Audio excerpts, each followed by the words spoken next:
Hello friends, আজকে খুব interesting একটি বিষয় আমি আপনাদের সঙ্গে আলোচনা করব। দেখুন, আমরা প্রত্যেকেই পৃথ্বীরাজ চৌহানের মূর্তি দেখেছি বা স্ট্যাচু দেখেছি। যখনই আমরা ওনায় দেখেছি তখন দেখেছি যে উনি কোনো একটা ঘোড়ার উপর বসে রয়েছেন এবং ঘোড়াটি সামনের দিকে দাঁড়িয়ে পা তুলে দাঁড়িয়ে রয়েছেন।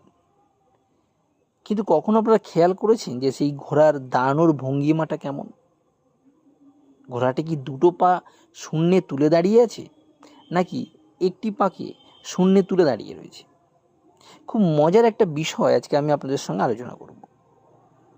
বন্ধুরা, ঘোড়ার পায়ের পশ্চার বা দাঁড়ানোর ভঙ্গিমাই বলে দেবে ঘোড়ার পিঠে বসে থাকা বীর যোদ্ধাটি বা রাজার মৃত্যু কিভাবে হয়েছিল।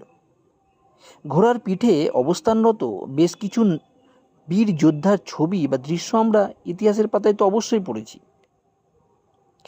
আসুন তাহলে জেনে নিই ঘোড়ার পিঠে অবস্থানরত স্ট্যাচুগুলো কোন অর্থ বহন করছে।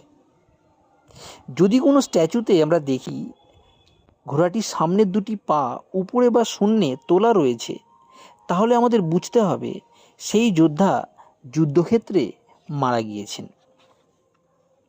আবার যদি আমরা এমনও দেখি কোনো স্ট্যাচু বা আপনি কোনো স্ট্যাচু দেখলেন যেখানে ঘোড়ার একটি পা শূন্যে ওঠানো আছে এবং অপর একটি পা মাটিকে স্পর্শ করে আছে, তখন আপনাকে বুঝতে হবে ঘোড়ার সওয়ার ওই যোদ্ধার মৃত্যু যুদ্ধক্ষেত্রে আহত হবার কারণে পরবর্তী সময়ে মৃত্যু হয়েছে।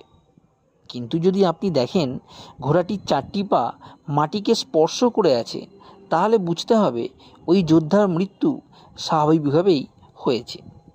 তো বন্ধুরা, আপনারা আমাকে অবশ্যই কমেন্ট করে জানাবেন এমন কিছু ভারতীয় যোদ্ধার নাম যাদের স্ট্যাচু আপনারা কোনো না কোনো পার্ক বা মিউজিয়ামে অবশ্যই দেখেছেন।